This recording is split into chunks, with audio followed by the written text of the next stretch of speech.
What is going on, guys? Welcome back to Rangers Central. And today, as you can see, by the way, yes, I was at the Knicks game, hence why this video is going up so late. You know, just casually watch Dante DiVincenzo ball out, Jalen Brunson. No big deal. Regardless, though, we're not here to talk about the Knicks. We are here to talk about the New York Rangers because there was some pretty interesting stuff that dropped as soon as I parked my right into the seat at the Garden, that on TSN, Darren Drager apparently was mentioning that the Rangers are currently shopping Kaapo Kakko. So I couldn't make a video on it right away. I figured I would right now because I kind of want to give my opinions, and I also want to get the thoughts of the fans here, which I know the thoughts of most of the fans, but I kind of want to just have a discussion about the whole thing with Kaapo Kakko. Before we jump into it, please be sure to leave a like on the video if you do enjoy. Subscribe if you guys are new, especially if you're Ranger fans, and turn on your notifications so you know when I upload or go live on the channel. But with the Kakko thing, I'm on the unpopular opinion side, if you will, in terms of the whole thing. I don't hate it. I do not hate the idea of shopping Kaapo Kakko, and my reasoning to that is you have a guy that's making a little over $2 million. You could open up cap space there. He's how old is he? 23 now at this point. He's 22 or 23 at this point, I think. I will fact check that for you guys. But regardless, and it's not that he's too old. That's not what I'm getting at here. It's not that I think that he's too old, and that it's just kind of we're getting more of an idea at this point of who he is. We're getting an idea at this point of who he is. He's 22. We're getting an idea of who he is at this point. And I just feel that it's better to move him than Johnny Lazarus tweeted too. I'm in complete agreement. I would rather them move Kaapo Kakko than a first round pick. And it's not that I don't think Kakko could be a good player. It's more so the fact that if you could get a bona fide top 6 player that helps out the team, I want someone personally, if they're going to move Kakko, it has to be the right deal. I want someone that's going to make an impact now and for the next few years in the top 6. It does not have to be this young, like, pretty much swapping Kakko for another guy that's unproven and, maybe needs a change of scenery type deal. It doesn't need to be, but I also don't want it to be someone that's like 30 plus years old and is only going to be here for the short term. I want someone that is 20, like, in their mid-20s or early 30s that will help the top 6 this year, next year, and maybe even further down the road. Who is that player? I do not know. But all I know is that I would be more than okay with them moving him for the right piece. If it is to bring Frank Vatrano back potentially, I don't know. I'd be 50-50 on that, personally. I like Frank Vatrano, but that's a tough call. I would probably do it just because you get the extra year of Vatrano. Who knows what Kakko's contract's going to look like after this year. And we know how Vatrano has been here in New York, so we know it would work out here. But at the same time, I don't know. It's got to be the right deal. But to me, I do not hate the idea of exploring the move at the very least if the right trade package comes along. I think it's insane to say, don't trade him. He's untradeable. I get the value he brings before anyone's in the comments saying that you're just not understanding what he brings to the table. I understand that his possession metrics are good. Like, he's a good possession player. I understand that he makes an impact in terms of the defensive zone play. I get all that. But again, how could you say no if the right trade comes along? Say the Rangers, because I saw this little trade idea. Say he was in a package to bring Pavel Buchnevich back. I'm sorry to Kakko. I'm driving him to St. Louis at that point, because there's just no way you pass up an opportunity to bring in a forward that he's been here before, so it works too. It's similar with Vatrano. He's still pretty much right in his prime right now. He's a proven point per game, or at least close to point per game winger, and he makes an impact on the defensive side, kills penalties in St. Louis too. Actually, I think has 2 shorthanded goals this year. Not that really defines a good penalty killer, but you get what I'm saying. He could kill penalties, and we've seen it here in New York too. So I, for one, would not be opposed to them moving Kakko if they're getting something like that in return. And I agree that they should move him instead of moving a first round pick, because this prospect pool desperately needs help, especially on the blue line. And this is one of the most loaded defensive draft classes we've seen in a long time. Bob McKenzie alone has like 14 plus defensemen alone in the first round. That's unheard of. Almost the entire half of the first round defensive prospects projected.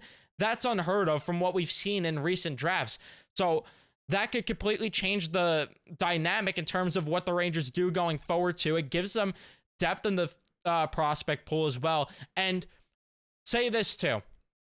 Say like just in this regard too. Because I know the argument that I'm seeing too is, well, a first round pick is a lower possibility. It's Magic Beans. It could be a lower possibility than what Kaapo Kakko is. But then you have the flip side of the coin where look at where the Rangers drafted Gabe Perreault at 23. And we're all talking about how much of a steal that is. The Rangers got Brennan Othmann at 16. That's a pretty good, that's good value right there for the 16th pick. And, you know, Brennan Othmann, I would say he has a similar trajectory in terms of, you know, point production of what Kaapo Kakko is. And he has an edge to his game too. I'm not saying he, you know, no doubt is going to be better, but, you know, time will tell there. But to me, you could get a better prospect than Kakko at that. And if you don't, it gives you another asset too. I think that down the road, you know, say you get the guy that I want, Zane Parekh, say he falls down that far and say he's, you know, struggling a bit at the junior level or college level. I don't know where he's going regardless after this, but say he struggles a bit. I still think he has, you know, good enough value there, like, because he was a first round pick. And if Kakko has this type of value, a 19, 20-year-old defenseman, depending when they would move him, maybe would still have certain value as well. I just value more the idea of, you know, getting a younger prospect in the first round and moving Kakko versus moving the first round pick and keeping Kakko. Like, that's just me, because Kakko as well is going to cost money the next few years, where the first round pick player you get, he could jump into the lineup, whoever that player is, whether it's a forward, whether it's a defenseman, they could jump in and save you cap as well on that entry level deal. Granted, we would be a few years away from that, but the point still stands. The point still stands. I would just rather them explore moving Kakko versus the first round pick. But again, it has to be the right deal. Plus, could this just mean Drury's going to be super, super aggressive and we're going to see a huge overhaul to the roster? Because all of a sudden, you move Kaapo Kakko, the projected cap right now is a little over $5 million. Kaapo Kakko being moved, that all of a sudden makes that over $7 million in cap space. So by the trade deadline, and that would also assume that they carry 12 forwards and 7 defensemen, which I don't know if they're going to do going forward. But regardless, if they do, that opens up like $7 million in cap space. The possibilities there are really, really interesting. And, you know, again, it's not a knock on Kakko. I like Kakko a lot, and I think that, you know, having him still in this lineup on the third line, there is value to that. But to me, if this team could improve the top 6 by moving Kakko, I'm sorry, you got to do it. You got to do it. It's easier to find third line, fourth line level players than it is top 6 level players. If the right deal comes, like I keep repeating, and it's a top 6 player, I don't think you could say no. I don't think you could say no. Whether people agree or disagree with me, I don't know how you could lose sight of, you know, Kaapo Kakko kind of just is what he is. And it's not that he's a bad piece, but you could find a similar value player out there on the market versus trying to find a guy that fits in the top 6 that this team so desperately needs, because we can't keep watching Blake Wheeler in the top 6. It just cannot happen. And I'd rather them move Blake Wheeler too and keep Kakko, but cap-wise, it's more logical.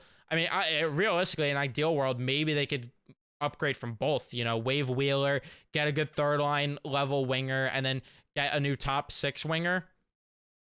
That would be huge, but I don't know what Drury's going to do. I really don't know, because there was the thing with Elliot Friedman, too, that I saw. He was on NHL Network. He's talking about how the Rangers are interested in upgrading the 3C, upgrading the 4C. Well, moving Kakko tells me they're interested in upgrading a winger spot, too. Are we about to see Chris Drury just hang his balls and go berserk at this deadline? I don't know. I don't know what's going to happen. They're so tight vests that we're getting so many conflicting reports. Because then Larry Brooks is saying yesterday on Twitter, thank you for unblocking me, by the way, Brooksy. He's mentioning on Twitter yesterday that potentially they're going to end up being more conservative with the recent play, which, you know, I wouldn't hate personally, but then we're seeing, like I said, oh, they're interested in a 3C and 4C. Okay, I mean, that's kind of along the lines of, you know, conservative buying. But then moving Kakko screams to me more of aggressive buying. And what's it going to be? What's it going to be? Because to me, that shouts you want a top 6 winger and you want 2 centers. And there's got to be some love on the defense that happens too, in my opinion. There's got to be an upgrade there. Whether, I don't know if they're going to move Miller or not. That's a conversation for another time.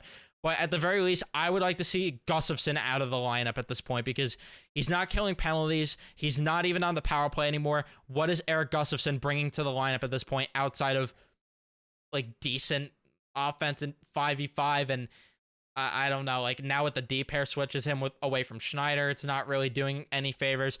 I would like to see at least an upgrade there. So there's a lot of work that could be done at this deadline, but they might also be conservative. I'm not entirely sure. I'm not entirely sure what's going to happen, but it's going to be fascinating to watch this trade deadline unfold as we are only weeks away at this point. I mean, we are on Friday, it will mark 1, 2, 3, 4, 5. Yeah, 5 weeks until the trade deadline.